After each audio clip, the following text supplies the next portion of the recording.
माँ क्यों मर जाती है? बचपन में जब कभी ऐलान होता फलां की वालदा फौत हो गई है, तो मैं दौड़कर घर आता और माँ के दामन से लिपट जाता। माँ कभी गुस्से भी हो जाती, कमला है तू की होया है। मैं इजहार से डरता था, मौत के नाम से डरता था।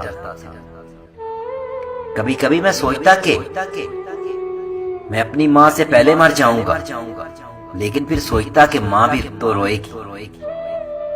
लेकिन फिर अगले ही लम्हे सोचता कि माँ के तो और भी बेटे हैं, मेरे पास तो एक ही माँ है। रात को जिद करके माँ के पास सोता,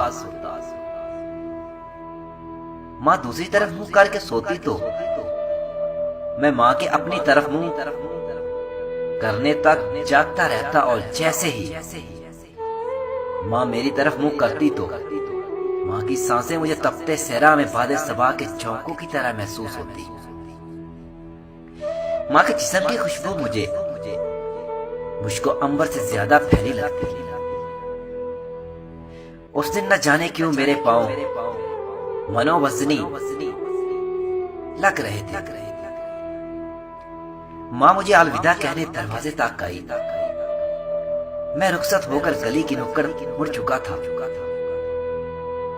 लेकिन मैं दौड़कर वापस आया तो माँ गली की नुक्कड़ के करीब तक आ पहुंची थी। मैंने दौड़कर माँ को गले लगा लिया।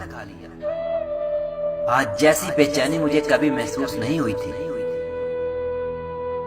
माँ ने कहा, जा पुत्र, दफ्तर वाले साहब गुस्से होंगे। आखिरी बात माँ की आज भी मुझे रुला देती है। पुत्र, तेरी आवाज नहीं आती, और आज मैं सोचता हूँ माँ कहाँ हो, तुम्हारी आवाज क्यों नहीं आती। और लाइन कट गई। शाम को माँ चली गई, लाइन हमेशा के लिए कट गई, लेकिन दुआओं की लाइन तो कभी नहीं टूटी ना। माए मेरी भोली माए, अगर तकदीर इजाजत देती तेरे साथ उतर जाता मैं घूर के कब अंधेरों में।